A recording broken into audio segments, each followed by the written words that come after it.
What a job he's done. What a job. Incredible. I want to thank you very much, and thank you, JD, for helping along. Good job. Really good job. Any questions, please? Mr. President, yes. You promised on the campaign trail to bring forth a manufacturing renaissance. You just mentioned $17 trillion in your first 7 months or so. Right. Can you talk about how an investment like this, all the other ones that you laid out, will positively impact the millions of Americans that trusted you with their vote? Thank you very much. It changes our country. I mean, our country is a very different country than it was 6 months ago. And people like Tim are coming. We had Micron in yesterday. We had all of the big, great companies that you read about, you don't know about, but you read about. Many of them were making products outside of our country. Foolishly, we lost them. If we had the right person sitting in that seat, that would have never happened 20 and 30 years ago. When you look at the chip business, it would have never left our shores. We had 100% of chips originally, and then we slowly got taken down to nothing. We have the biggest chip companies, the both of them, but we have the biggest in the world coming in. They're going to Arizona and beyond. And we're going to have, in a short period of time, we'll be up to almost 50% of the chips from starting in nothing. And that's something. But we have the greatest companies in the world coming into our country, and that means jobs, and it means wealth, and wealth means security for our people. Okay? Brian? Yes, sir. Congratulations on this investment, President Trump. And thank you. With a great example of putting America first. What does the labor force look like to fill these jobs that you have? Do we have enough skilled American workers to fill these? Well, we do have a lot of workers, and we have a lot of workers that hadn't been looking for work because they were disincentivized, frankly. And people like Tim have tremendous schools and training centers that they build along with a lot of their big plants where they train people on whether it's glass, like in Kentucky, or computers, or whatever they might be doing. It's a complex world, and they train people, and they do a great job. So it's a whole new workforce. Now, we have a lot of them in energy because, you know, they've always liked energy. As you know, coal has opened up big. We brought it back in a very large way. You know, China's right now building 58 coal-fired plants, 58 big ones. And here we were saying we don't take coal. We have more coal than anybody else in the world. We have more oil and gas than anybody else in the world. But we have tremendous energy jobs, and the energy, as you know, we're booming with energy. And that's why the gasoline prices are down. The costs are down. I just hope when they watch these shows, I watch this, I won't use names because I just make them better known, that nobody knows who they are. But I watch this group of people on CNN and MSDNC too, the same thing, where they say, well, costs have gone up. Costs haven't gone up, they've gone down. I'm telling you, the thing that's gone up is stock prices, and success of our country. Our country is really, really doing well, successful. Yes, ma'am? Yes, Mr. President, have Putin and Zelensky agreed to a summit yet? And where and when would that be? Well, there's a very good prospect that they will. And we haven't determined where, but we had some very good talks with President Putin today. And there's a very good chance that we could be ending the end of that road. That road was long and continues to be long, but there's a good chance that there will be a meeting very soon. How close do you think you are to a deal? Excuse me? How close do you think you are to some kind of deal? Well, I don't want to say. I've been disappointed before with this one. You know, we've solved 5 wars, plus add to that Iran, where we wiped out their nuclear capacity for weapons. They would have had a weapon within 2 months, maybe less, and that was totally obliterated. Turned out it was a total obliteration, and the pilots and the people that did that job are really, we have the greatest armed forces in the world, but that was really something. In fact, there's a model of the plane right there. So, you got to bring that up, Susie. We have to see that. Look at this. This was just given to me. You know, we ordered brand new B-2 bombers. This is a plane that over a period of 36 hours of constant flying. Look at this. So this is the brand new one they just ordered. Similar, but actually quite different. It's new and enhanced. It's an amazing machine. Went 36 hours. We had 52 tankers up in the air loading up our planes because this was surrounded by F-22s and F-35s, and it was flawless, Tim. Even you would say it was flawless. And every one of those bombs hit their target.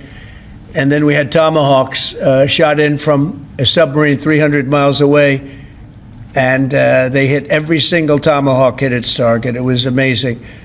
And that was a big threat. That was a nuclear threat. And here's the new one that we just ordered, a large number of them. I'll put it up. Mr. President, what was the breakthrough today? Did Vladimir Putin make some kind of concession that he hasn't been willing to make before? I don't call it a breakthrough. I mean, we've been working on this a long time. There are thousands of young people dying, mostly soldiers, but also, missiles being hit into Kiev and other places.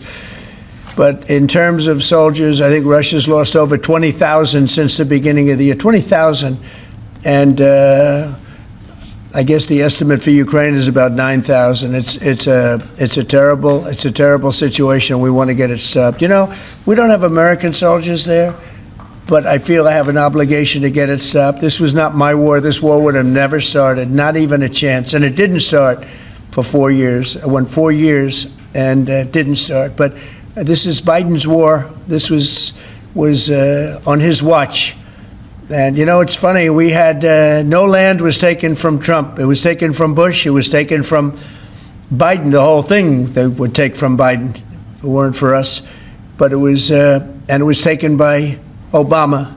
Take a look at what was taken with all of the land that was taken. Nothing was taken by Russia from us. Not 1 ounce of land was taken. I'm here to get the thing over with. It would have never started if I were president, and we're here to get it stopped and get the death stopped. Yeah, please. Mr. President, in the past, you said you would know if Putin was tackling you along. What gives you any confidence that he is or isn't doing that this time around? Can't answer the question yet. I'll tell you in a matter of weeks, maybe less. But we've made a lot of progress. And as you know, we put a 50% tariff on India on oil. They're the second largest. They're very close to China in terms of the purchase of oil from Russia. But so I don't know if that had anything to do with it. But we've had very productive talks today. Yes, ma'am? President Trump, on federalizing D.C., are you considering taking over the D.C. police? Is that an option on the table? We're considering it, yeah, because the crime is ridiculous. I could show you a chart comparing D.C. to other locations, and you're not going to want to see what it looks like. It was just up on television, actually, they were showing it. Now, we want to have a great, safe capital, and we're going to have it. And that includes cleanliness, and it includes other things. We have a capital that's very unsafe. We just almost lost a young man, beautiful, handsome guy that got the hell knocked out of him the night before last. And I'm going to call him now. We wanted to give him a little recovery time.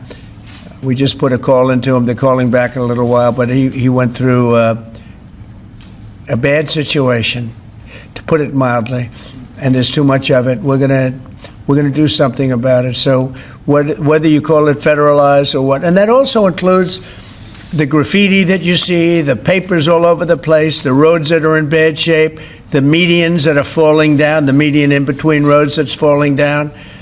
We're going to beautify the city. We're going to make it beautiful. And what a shame. The rate of crime, the rate of muggings, killings, and everything else, we're not going to let it. And that includes bringing in the National Guard, maybe very quickly, too. And do you want Congress to look at overturning the D.C. Home Rule Act? We're going to look at that. In fact, the lawyers are already studying it. We have to run D.C. This has to be the best-run place in the country, not the worst-run place in the country. And it has so much potential. And we're going to take care of it. You're going to be safe. You're going to be safe walking down streets. You're not going to get mugged. Mr. President, if you do reach a deal with Ukraine and Russia, would you drop the additional tariffs on India? Well, we'll determine that later. But right now they're paying a 50% tariff. Okay. Yeah, please. One for Mr. Cook as well. Yeah, please. Sure. The president wants a made in the USA iPhone. What are the chances that you can actually make that happen? Well, if you look at the bulk of it, we're doing a lot of the semiconductors here. we're doing the glass here, we're doing the Face ID module here, and so there's a ton of it. And we're doing these for products sold elsewhere in the world. And so there's a lot of content in there from the United States. But what about the whole thing? We're very proud of it. Can you make the whole thing is here? just the final assembly that you're focused on. And that will be elsewhere for a while. He makes many of the components here, and we've been talking about it, and the whole thing is set up at other places, and it's been there for a long time. So in terms of cost and all, but I think we may incentivize him enough that one day he'll be bringing that. But he brings most of the stuff. Look, he's not making this kind of an investment anywhere in the world, not even close. He's coming back. I mean, Apple's coming back to America. Thank you. Mr. President, Indian officials have said that there are other countries that are buying Russian oil. It's okay. Like China, for instance, It's buys okay. more. Yeah. Why are you singling India out for these additional It's sanctions? only been 8 hours, so let's see what happens over the next. More secondary sanctions. You're going to see a lot more. So this is a taste of You're what's going to come. see a lot more. You're Mr. going to see so much You were the secondary sanctions. Yes, ma'am. Sorry, you were the driving force behind Operation Warp Speed, these mRNA vaccines that are the gold standard. Right. Now, your health secretary is pulling back all the funding for research. He's saying that the risks outweigh the benefits, which puts him at odds with Research the on entire what? medical community and with you. What is going on Research on what?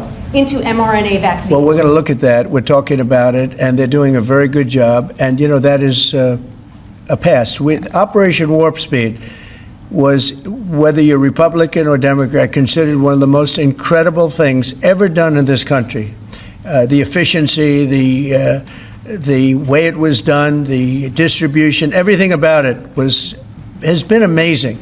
But, you know, that was now a long time ago, and we're on to other things. But we are speaking about it. We have meetings about it tomorrow at 12 o'clock, and we'll determine.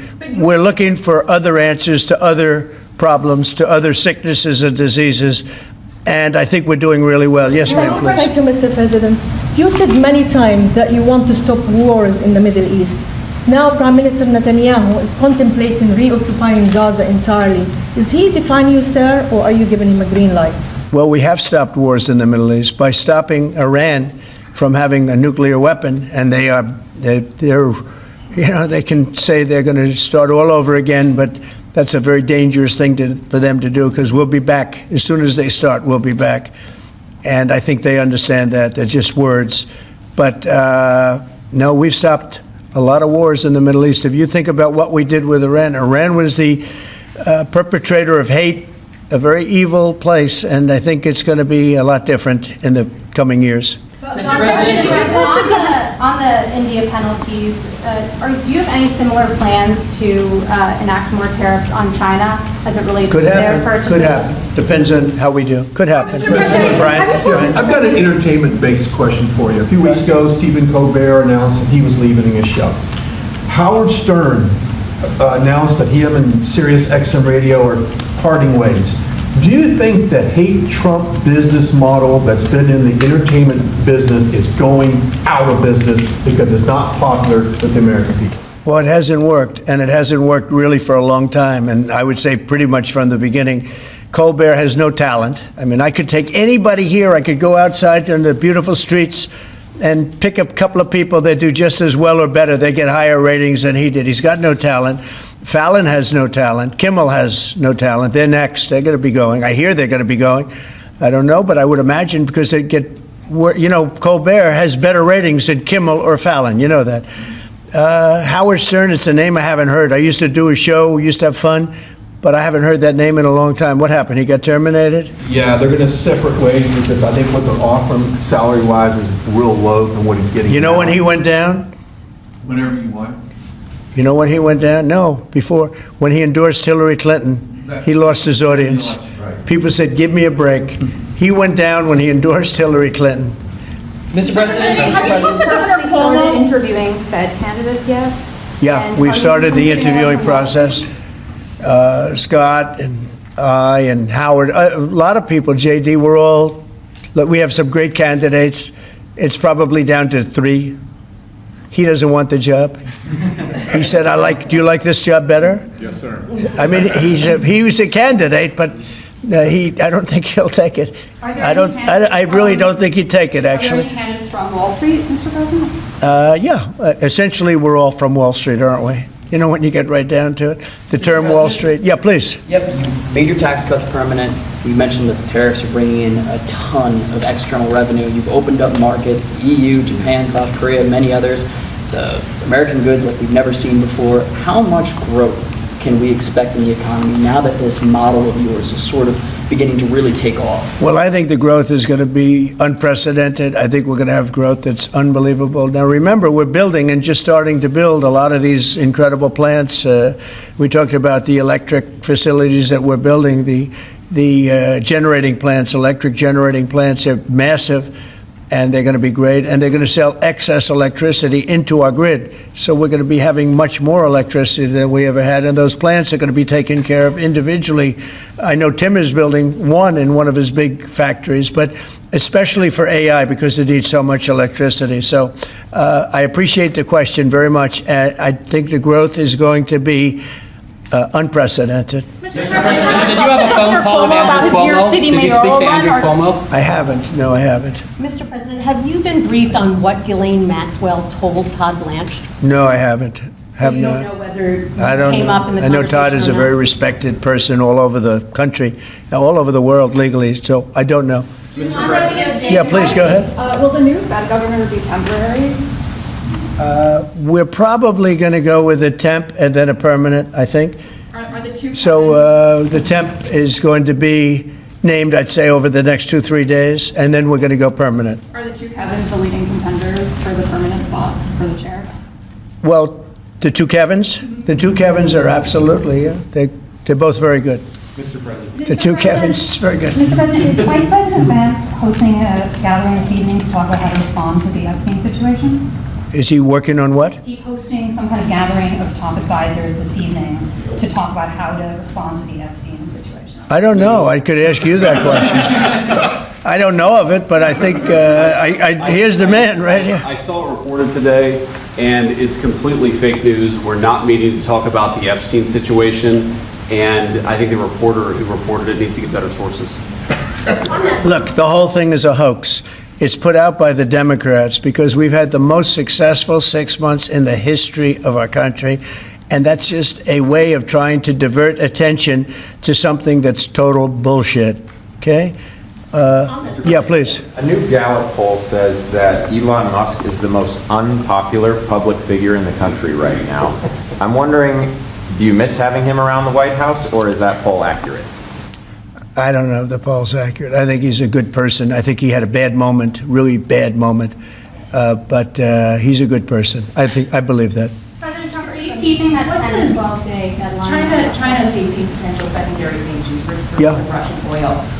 Them having that tariff or sanction rather, or not, hinges on what going forward? It may happen. I mean, I don't know. I can't tell you yet, but we did it with India. We're doing it probably with a couple of others. One of them could be China, yes. Are you keeping that 10 to 12 day deadline that you had given Russia after today's talks? Yeah, we're pretty much getting close to it right now, but we're having very serious talks right now about getting out of Ukraine, getting it settled, getting it ended. Should have never started, would have never started. If I were president, it would have never started. I want to thank Tim Cook. He's a great, great man, a visionary, a businessman, just about every quality he can have other than athleticism. I don't know about that. I'm looking at him. I'm not 100% sure about you. You're a good athlete. I'll bet you're pretty good. I think he's good at everything, but I want to thank you very much, Tim. Thank you, sir. Congratulations. Thank you all very much. Thank you. Thank you, Chris. Thanks, guys. We're going to start right here. Cut it out. Thank you, guys. Thanks, everybody. Thank you, Fred. Thank you, guys. Let's go. Let's go. Thank you. Thanks, guys. Thank you. Right behind you.